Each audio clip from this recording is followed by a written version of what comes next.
Políticos, gobernantes y opositores y expertos se manifiestan en México a favor y en contra de la despenalización de la marihuana, un tema de enorme interés también en el resto de nuestra América Latina, y de ello vamos a conversar hoy en una nueva coproducción de la televisión alemana Deutsche Welle y el Instituto Morelense de Radio y Televisión aquí en Cuernavaca, México. Mi nombre es Gonzalo Ernesto Cáceres y en la moderación les presento a Gina Batista del Instituto Morelense de Radio y Televisión. Gracias, Gina. Gracias, Gonzalo, muchísimas gracias. Y por supuesto, a nombre del Instituto Morelense de Radio y Televisión, les doy la más cordial bienvenida a esta producción. Quiero presentar a nuestros invitados en el estudio. Primero, Graco Ramírez Garrido Abreu, gobernador del estado de Morelos, impulsor del debate responsable para la despenalización, el uso y el consumo de la marihuana, pero desde un enfoque de salud pública que impacte en el tema de seguridad y combate al narcotráfico. También quiero presentar aquí en este estudio a Lisa Sánchez. Ella es coordinadora del Programa Latinoamericano para la Reforma Política de Drogas de México Unido contra la Delincuencia. Ella es licenciada en Relaciones Internacionales por el Instituto Tecnológico de Monterrey y el Instituto de Estudios Políticos de París. También nos acompaña aquí en este estudio Sandra Weiss. Ella es periodista, es politóloga alemana, corresponsal en América Latina de diversos diarios de Berlín. También es diplomada de la Escuela Diplomática de la Cancillería Alemana del Instituto Études Politiques de París. Por supuesto que también nos acompaña en el estudio Fernando Belauzarán Méndez. Él es licenciado en Filosofía, con mención honorífica por la Facultad de Filosofía y Letras de la Universidad Nacional Autónoma de México, por la cual fue consejero universitario, ex diputado federal, quien presentó una iniciativa de ley en la Cámara de Diputados de México, precisamente para despenalizar el uso de la marihuana. Gracias, Gina, gracias a todos. Y decíamos, crecen en México las voces para despenalizar la producción, comercialización y consumo de marihuana. Y especialmente aquí en el estado de Morelos hay una perspectiva interesante y por eso agradecemos mucho la presencia del gobernador de este estado. Señor gobernador, ¿por qué es importante tomar esta decisión cuanto antes? Porque hemos estado en una guerra fallida, muchas décadas en una guerra contra el narcotráfico, cuando el resultado es 100,000 muertos en el país, cuando el resultado es que crecen las adicciones y cuando el resultado es que hay comunidades económicas que en este país viven de la producción de marihuana y que por más que se persigan, siguen funcionando, pero lo más grave es que el mercado y la actividad económica están en manos de la delincuencia. La prohibición lleva a convertir esto en una actividad ilegal y la ilegalidad te lleva a organizar crimen organizado y esta es una mala situación y un mal resultado. Creo que hay que modificar el paradigma y hay que verlo en un enfoque de reconciliación y de paz y de ver que la marihuana puede ser una actividad económica muy importante y podemos liberar, yo calculo, cerca de 40,000 millones de pesos mexicanos que hoy se utilizan para encerrar jóvenes, criminalizándolos, llevándolos a una persecución, en lugar de invertir en educación y salud. No se invierte en combatir, en poder prevenir y atender adicciones. Se gasta en encerrar y en criminalizar. Sería bueno saber cuál es el cuadro que tenemos en México en relación con el consumo de marihuana y la relación entre la marihuana y el resto de las drogas, porque hay gente que piensa que al despenalizar la marihuana se van a despenalizar todas las drogas.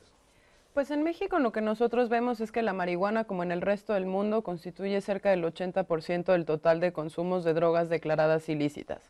En ese sentido, hablar de cannabis es una prioridad, en tanto que el mayor número de personas criminalizadas o el mayor número de personas usuarias de drogas ilícitas son usuarios de cannabis. Sin embargo, en términos absolutos, los números, por lo menos aquellos levantados por la Encuesta Nacional de Adicciones aquí en México, nos muestran que el consumo de drogas ilícitas sigue siendo bajo en el país. Estamos hablando de alrededor de 650,000 personas ya declaradas con un problema de adicción a todas las drogas ilícitas y de ellos la gran mayoría son usuarios de cannabis. Sin embargo, esto no quiere decir que, como bien se apunta, la marihuana o el cannabis sea siempre la droga de entrada. Se tiende a pensar que una persona que inicia con consumo de cannabis inevitablemente va a continuar en el consumo de otras sustancias y eso no necesariamente se ha demostrado así. Nosotros realizamos desde la Organización de Estados Americanos hace un par de años un estudio que demostraba que aquellas personas en tratamiento por adicciones, el 80% de ellos nunca siguieron ese patrón de cannabis y luego otras drogas duras. Muchos de ellos entraron directamente en la droga para la que después fueron dependientes y otros siguieron otros caminos en donde las verdaderas drogas de entrada pues demostraron ser el tabaco y el alcohol. En conclusión, yo te diría, bueno, México sí tiene un consumo de drogas ilegales, la marihuana es la mayoría de ese consumo de drogas ilícitas, sin embargo, en términos absolutos sigue siendo un porcentaje muy menor, comparado con el resto de América Latina todavía somos del umbral más bajo, y además, pues en términos de salud pública, nuestro problema estaría más bien concentrado en el consumo de alcohol. Yo que le preguntaría, gobernador, ¿qué ha llevado al estado de Morelos a poner este tema en el primer plano? Por la situación que vive Morelos históricamente. Morelos es parte de un corredor de narcoestados, como yo lo llamé, cuando llegué a gobernar ese estado en el 2012.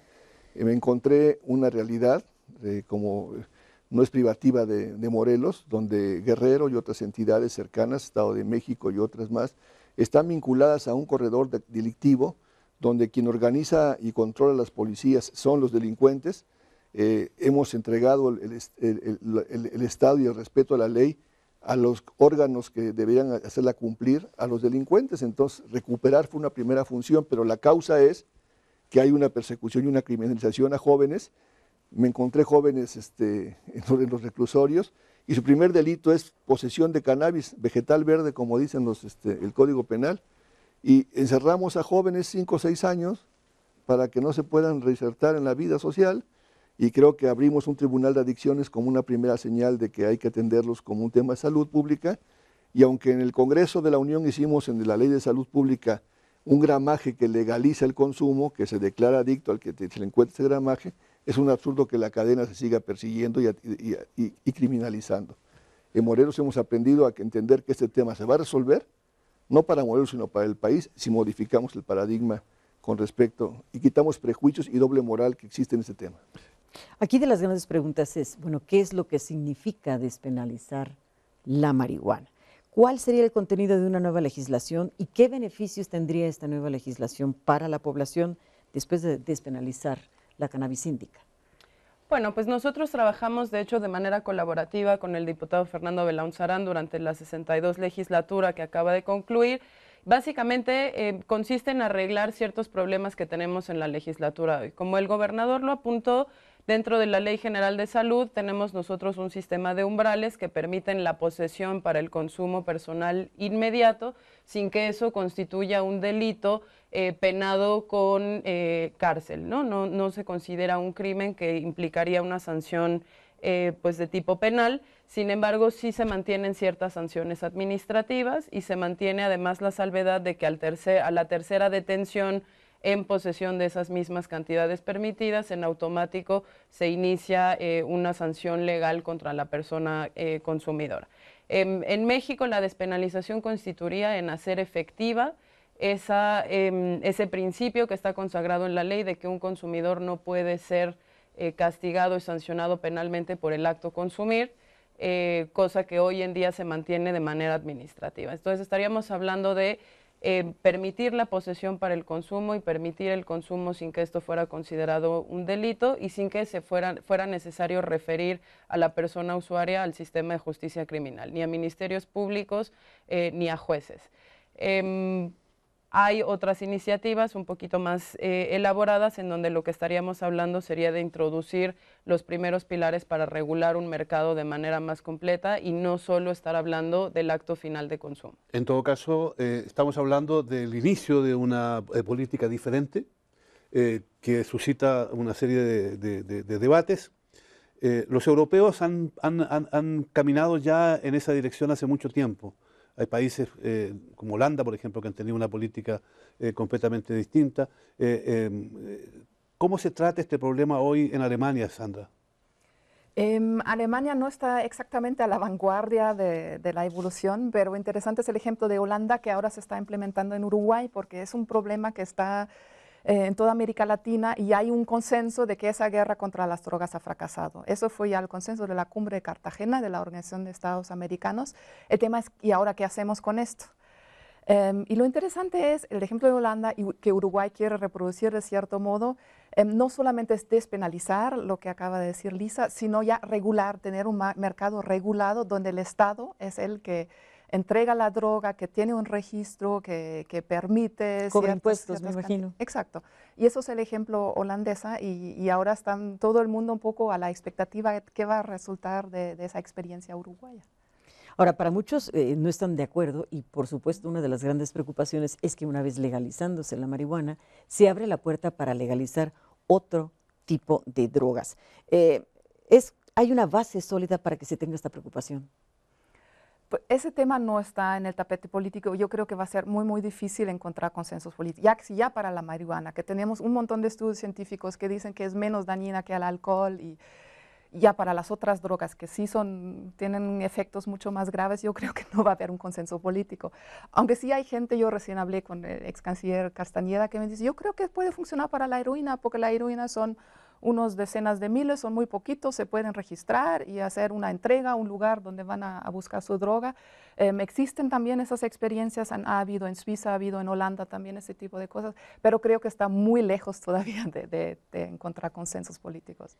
Sería interesante saber, Fernando, hasta qué punto es factible en México tener una legislación nueva que sea avanzada, aunque quizás no tan avanzada como en Uruguay, y cómo México podría atender este problema no solo desde el punto de vista legal, sino que también atendiendo las necesidades de los jóvenes que llegan a consumir marihuana por muchas razones. Sí, claro, mira, ningún país ha pagado tantos costos por la guerra contra las drogas como México. Lo decía el gobernador Graco Ramírez, de 100,000 muertos. Incluso el comisionado de la ONU que acaba de llegar habla de 150,000 muertos desde 2006 a la fecha. Por esto, 26,000 desaparecidos, un número incuantificable de desplazados internos, nuestras cárceles llenas. Es cierto que el gobierno mexicano dice que tenemos despenalizado el consumo y que está la famosa tabla del artículo 479 de la Ley General de Salud, pero lo cierto es que nuestras cárceles están llenas y lo menos que le pasa a cualquier joven que es sorprendido con cualquier sustancia ilegal es que es extorsionado, incluso aquellos por los que están por debajo de la tabla. Esa es nuestra realidad.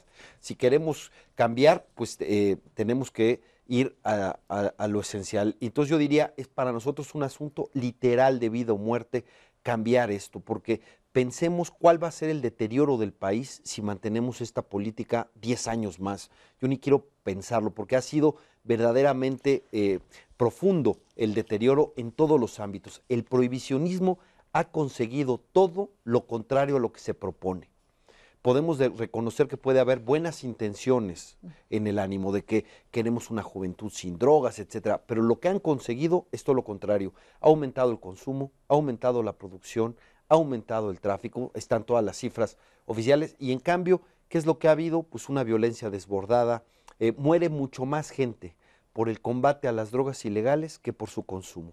Y aquellos que mueren por el consumo tienen que ver en mucho el contexto de ilegalidad. Entonces, urge verdaderamente una nueva legislación. Las legislaciones que propusimos, había una que propuse junto con Miguel Alonso Raya, diputado del partido, fue regularlo todo, desde la producción hasta el consumo. Nos urge un cambio de paradigma. México debiera ver el nuevo contexto internacional y esta nueva lucha que se da en América Latina para cambiar este paradigma fallido que es el de la prohibición y que es el de la guerra contra las drogas. México lo debiera ver como una oportunidad.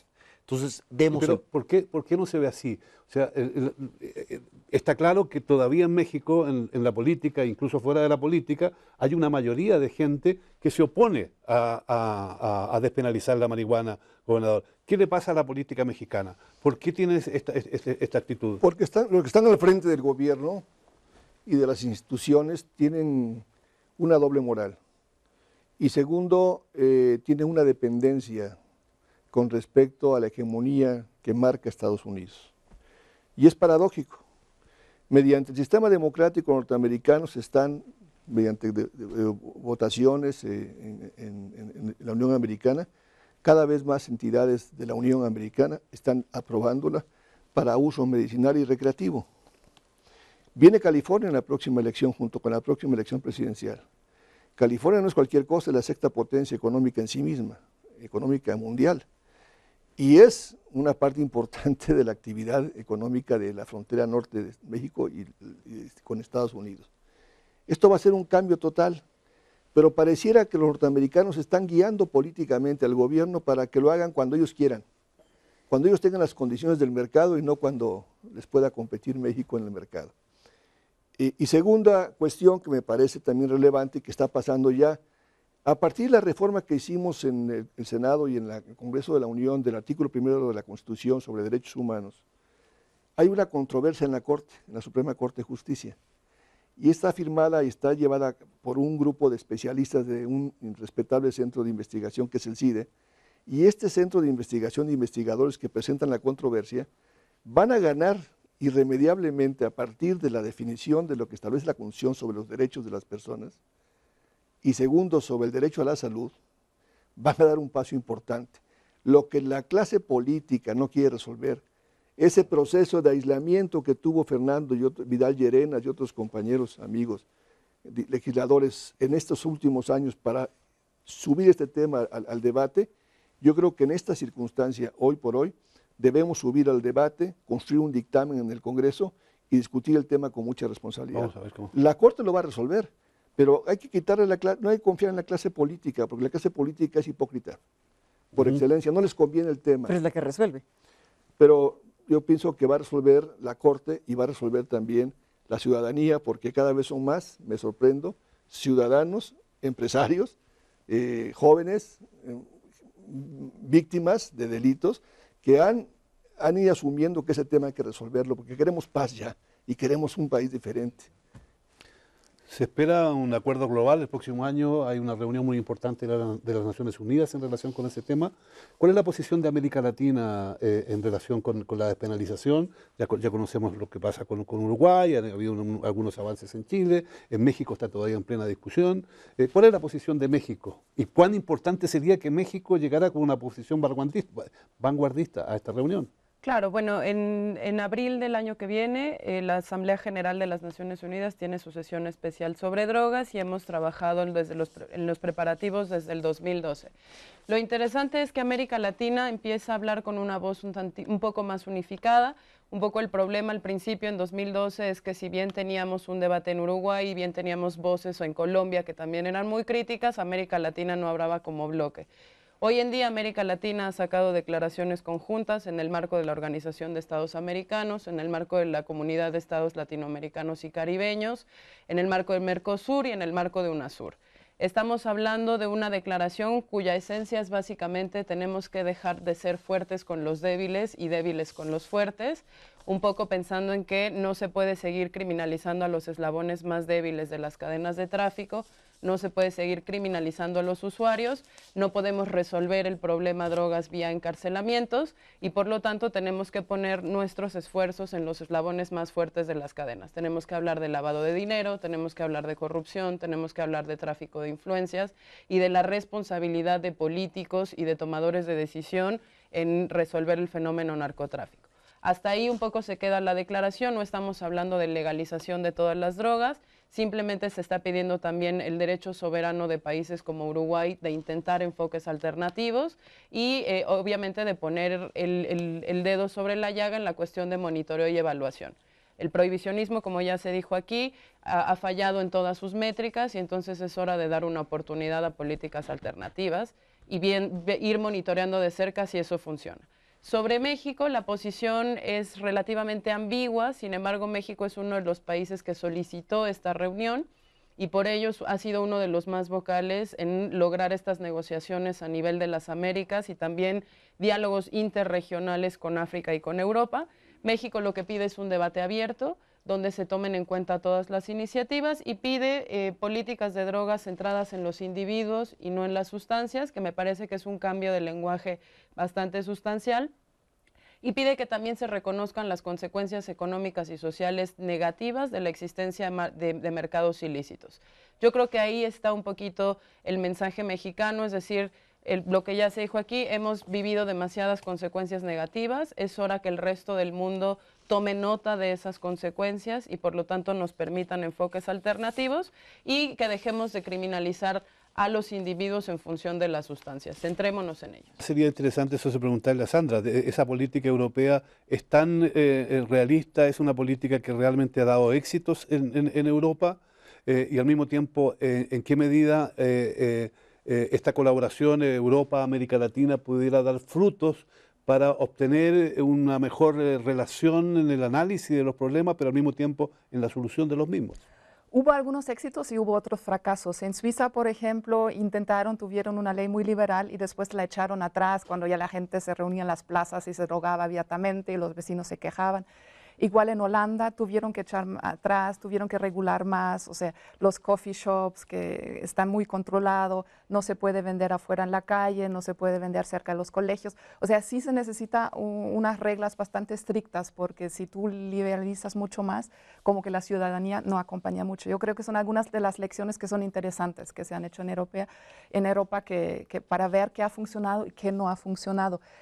En cuanto al conjunto, la Unión Europea tiene posiciones muy diferentes según los países y eso es un poco el problema y que yo veo que por eso no pueden apoyar mucho a América Latina, porque realmente entre ellos no están muy de acuerdo. Hay países que están más avanzados y otros que no. Pero, sin embargo, claro, hemos tenido un debate bastante fuerte también en Europa sobre el tema.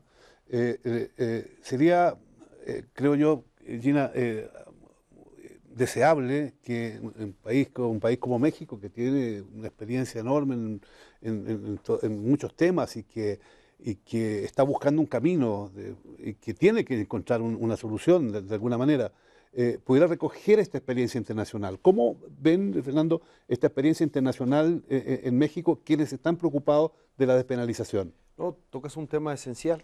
El Estado mexicano ha dicho ahora en los foros internacionales que está por la despenalización y que está por un nuevo enfoque, etcétera. Pues bueno, la despenalización que está funcionando es la portuguesa, el modelo de Portugal.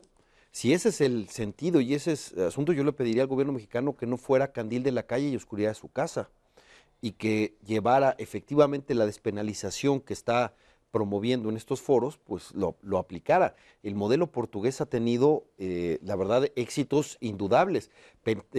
Hubo muchas críticas en su momento, etcétera, pero los resultados le dieron la razón a el gobierno de Portugal de haber tomado esto. Entonces, ahí lo que han hecho es, en lugar de perseguir a los consumidores, les dan amor, les dan comprensión, les dan seguimiento. Están unos espacios que se llaman comisiones de disuasión de drogas, donde ven a cada persona que tiene adicción cuál es la causa, porque resulta que el problema fundamental de la adicción, se descubrió, no es tanto la sustancia bioquímica, sino la falta de afecto, la soledad, algún trauma que tuvieron, el asunto emocional. Y entonces lo que ellos han buscado es darle eso a los adictos, darles humanidad, porque se les había estigmatizado, se les había despreciado, y la verdad es que han tenido éxitos indudables, y están las cifras que lo buscan. Y luego lo otro, efectivamente, ¿qué es lo que se busca? No se busca liberar. Liberar, digamos que es el otro extremo al prohibicionismo. Se busca un punto medio razonable y atendible, que es poner reglas donde no las hay, o peor, donde las reglas las pone el crimen organizado sin otro afán o otro objetivo que el lucro. Y entonces el problema es que ahí no hay mercado más libre que el mercado negro. Ahí no sabe el usuario ni siquiera qué es lo que está consumiendo. Y muchos de los problemas de sobredosis acá es que hay sustancias más tóxicas en la adulteración de las drogas que, digamos, que buscan.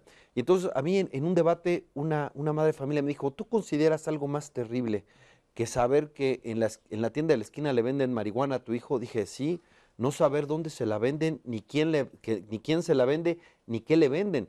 Y entonces hay 4 riesgos que se están tomando ahorita en México y en gran parte del prohibicionismo, que es el contacto que van los jóvenes, el contacto con la delincuencia, una delincuencia que puede ser muy violenta.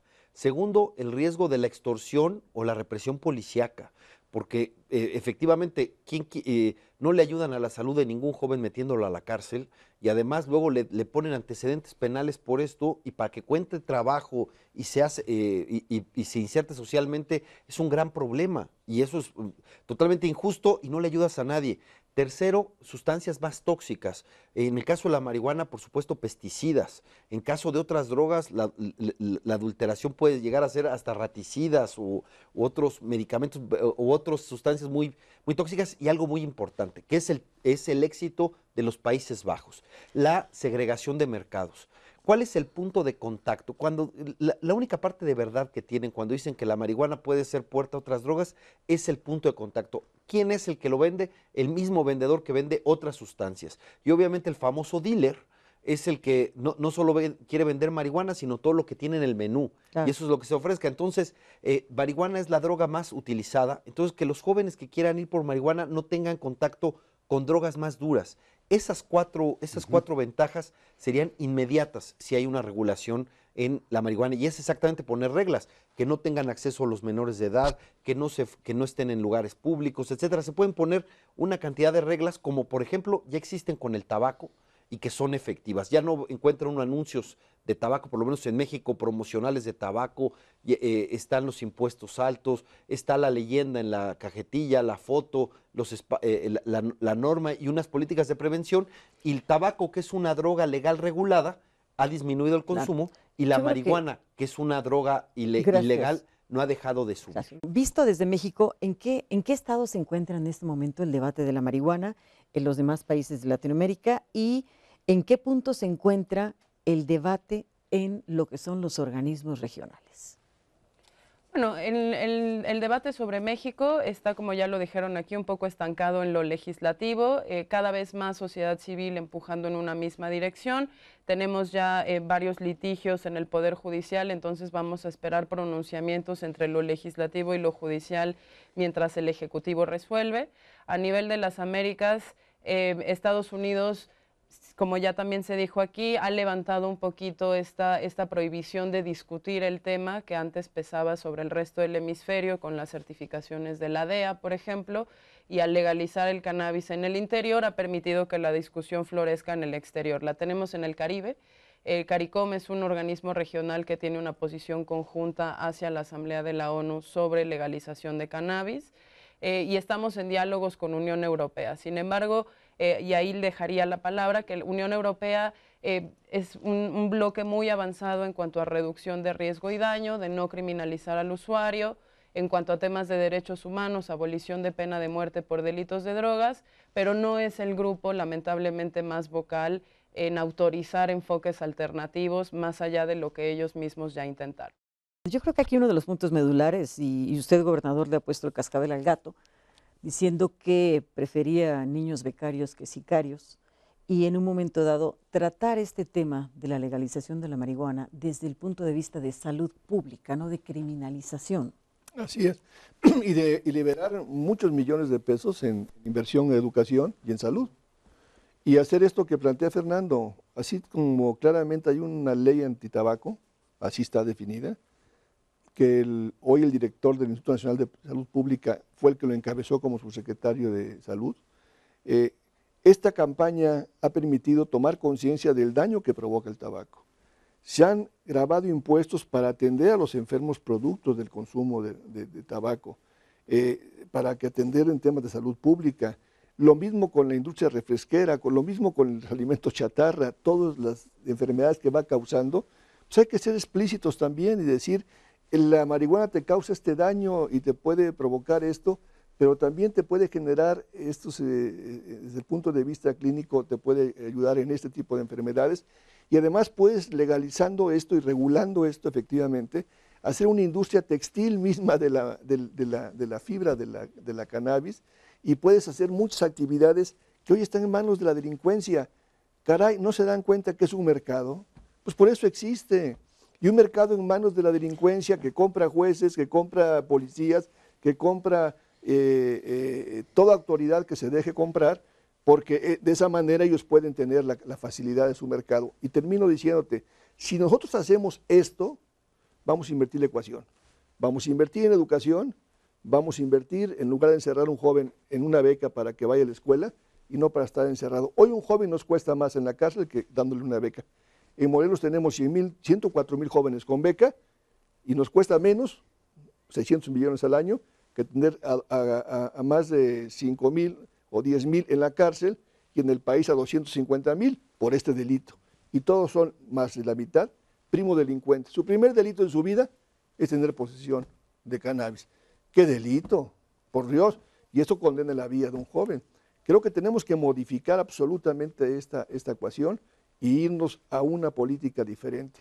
Y esto va a abrir, como bien decían, que el 80% del delito que es en México la marihuana va a bajar el nivel de violencia, lo va a reducir de tal manera que podemos ir a discutir los temas de otras drogas de otra perspectiva. ¿Y por qué en América Latina termino? Porque somos productores, igual Estados Unidos, América, Canadá también ya produce marihuana, Estados Unidos produce marihuana, todos producen marihuana. El continente americano es productor neto de marihuana. Entonces, creo que por eso el enfoque en Europa también puede ser el enfoque de consumidores, que allá reciben el hashish y reciben la marihuana y no son productores. Quizás sería bueno preguntarse aquí, Elisa, una especialista, algo que a mi juicio es muy importante. Sin duda alguna, mucha gente teme cuando oye hablar de despenalización, de que va a haber un mercado libre, claro, que van a entrar mucho más en el mercado de las drogas, que los peligros son demasiado grandes, que los jóvenes están indefensos frente a este cuadro. Entonces, quizás desde un punto de vista de una experta como tú, ¿qué habría que hacer para que una despenalización regule la situación de una manera distinta, de manera de que se convierta en un instrumento de protección de la juventud y en un instrumento de ayuda para que el Estado y la sociedad pueda eliminar situaciones de violencia y abrir las posibilidades que nos gustaría, yo creo, a todos, que vivamos mucho mejor y con confianza y con seguridad? Yo creo que hay varios elementos. El primero es que toda política tiene que responder a las necesidades locales, tiene que ser una política realista. En el caso mexicano, por ejemplo, nuestra despenalización no funciona porque nuestras cantidades no corresponden con las unidades de venta del mercado, ¿no? Estamos despenalizando medio gramo de cocaína cuando en la calle efectivamente nadie va a comprar solo medio gramo de cocaína. Entonces, hacer que las leyes y las políticas correspondan a las realidades de consumo, de mercado, de población, del lugar en el que se aplican es fundamental. Ahí podríamos implementar un mecanismo de protección. Lo segundo es que creo que tiene que estar basada en la información científica y correcta. Cuando los padres de familia o las madres de familia se acercan a nosotros a decir la despenalización va a traer mayor disponibilidad, el primer mensaje que les damos nosotros es que prohibir no es prevenir. Porque una cosa es que tú prohíbas una conducta y otra cosa es que el mercado desaparezca, el mercado no desaparece. Entonces, acercando información a los jóvenes sobre los efectos reales, sin mentirles, sin exagerarles, les hace a ellos también volverse los dueños de esa información e incrementar sus factores de protección. El tercero tiene que ver con un tema de servicios conexos. De nada nos sirve, por ejemplo, tener una ley que despenalice en los libros si al final no se acompañan con esos servicios de los que hablaba Fernando, que por ejemplo sí tiene el caso suizo, sí tiene el caso portugués, sí tiene el caso holandés, que sería espacios seguros de consumo, que serían trabajo social, que serían mecanismos efectivos de reinserción social, que sería inversión. Uruguay lo hizo antes de implementar la regulación de cannabis, que es cómo podemos conectar, por ejemplo, los servicios de salud mental con los servicios de prevención, con los servicios de salud sexual reproductiva, etc. Pero también habría que decir, Lisa, decir que una despenalización no va a solucionar todos los problemas. Claro que no, de inmediato. Y ese es el quinto elemento. El quinto elemento tiene que ver con una dosis de realismo. Cuando nosotros aplicamos una despenalización, resolvemos el problema prohibición, resolvemos el problema criminalización y abrimos espacios para resolver otros, como por ejemplo el ámbito preventivo, el ámbito de información, la innovación científica, los usos industriales, pero obviamente eso no es ni toda la política educativa, ni toda la política social, ni toda la política de seguridad. Entonces vamos a resolver lo que es posible resolver desde ese ámbito, pero sí es muy importante que la gente se quede este mensaje. A partir de la regulación, a partir de la despenalización, abrimos posibilidades de incidir en áreas que si permanecen en los mercados negros y permanecen en la oscuridad, es imposible incidir, ¿no? Ahí no podemos nosotros intervenir cuando negamos la existencia de algo y simplemente nos negamos a la posibilidad de hacer más. Es decir, este tema de la despenalización de la marihuana tiene que ser global, tiene que venir acompañado por toda una serie de campañas, por toda una serie de estrategias que tendrán que aplicarse en todo el país. Evidente, yo creo que además hay un aspecto, y interrumpo también yo porque vamos directo al final del programa, se nos acaban los minutos, pero hay la creencia de que metiendo a un chico a la cárcel se soluciona el problema, y las cárceles se han convertido en centros, en escuelas de delincuencia, de delitos, más que otra cosa. Pero hablando de delincuencia también, el aparato del Estado se ha visto corrompido en muchas partes. Policías, militares están metidos directamente en el tráfico de drogas. La economía funciona con los dineros del narcotráfico. ¿Qué puede hacer el Estado, gobernador? ¿Qué hace usted, por ejemplo, para que las cosas sean diferentes? Bueno, por lo menos una política en principio de control de las policías y quitarles el mando a los delincuentes.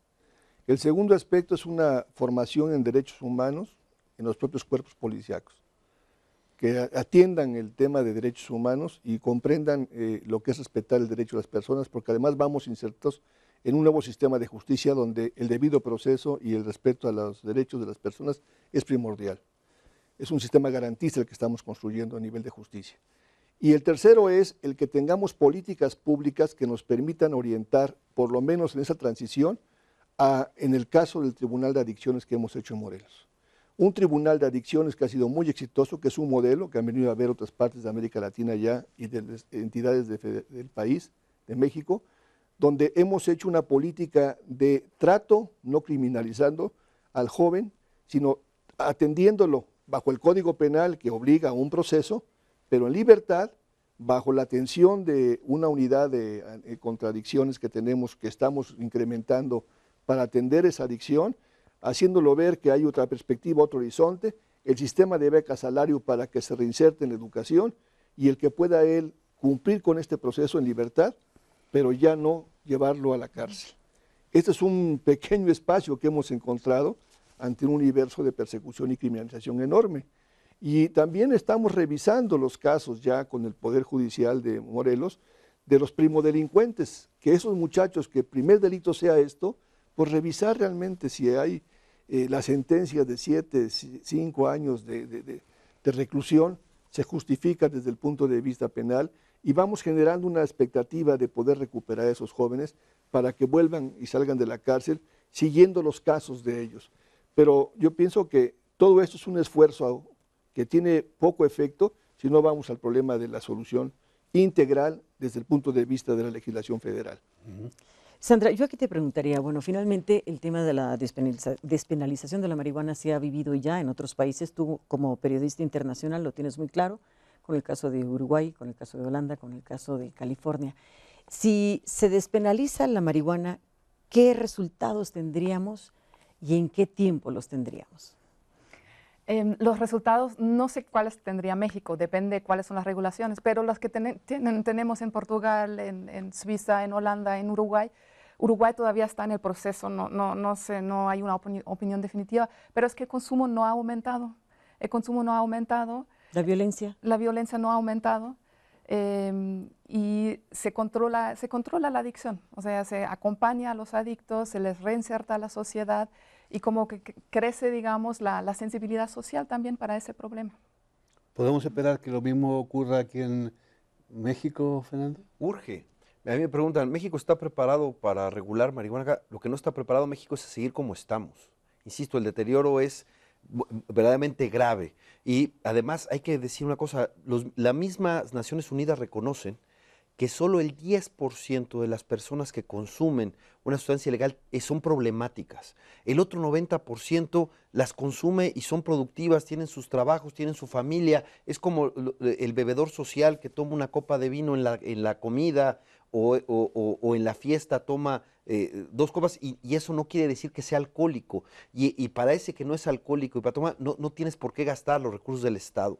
¿Por qué no nos ubicamos precisamente para aquellos que tienen ese 10% y posiblemente usar políticas, por ejemplo, de beneficios fiscales para aquellas empresas que le den trabajo a alguien que tuvo problemas de adicción? El que estén reinsertados, tengan un trabajo, es la mejor ayuda. Gastamos una cantidad de dinero estrepitosa en seguridad, en una guerra que no se puede ganar.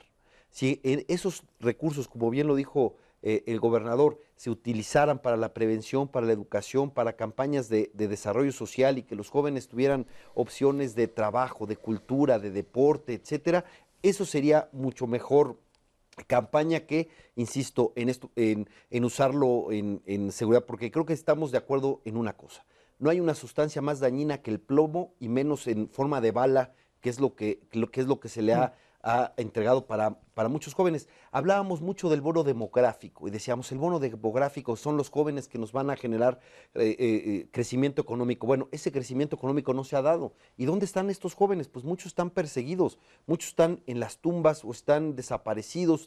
Es decir, el daño social que le hemos hecho por esta guerra es incuantificable. Y si decimos todos que uno de las causas que produce el abuso de drogas legales e ilegales es la desintegración familiar, pues imagínense la desintegración familiar que ha producido la guerra contra las drogas, todos los huérfanos, todas las viudas, cada persona que tiene un familiar en la cárcel, todo eso genera esas condiciones que produce mucho más tendencia a la adicción que lo que está. Es decir, insisto, el prohibicionismo consigue todo lo opuesto a lo que se propone, y nuestros jóvenes nunca han estado más expuestos que ahora. Yo reto a cualquier historiador a que me diga que antes de la prohibición las cosas estaban peor que lo que están actualmente. E insisto, toda política pública tiene que validarse por sus resultados. Este no funciona, nuestra responsabilidad es cambiarlo. Es de esperar que México pueda avanzar en este debate, es de esperar que México logre una política, yo no diría nueva, una política diferente para atender sobre todo a las víctimas, porque las drogas nos están realmente destruyendo como sociedad en muchas partes, y no hay nada peor que no tomar decisiones, aunque cueste, en un momento en el cual es necesario hacerlo. Gracias por acompañarnos, gracias por estar con nosotros.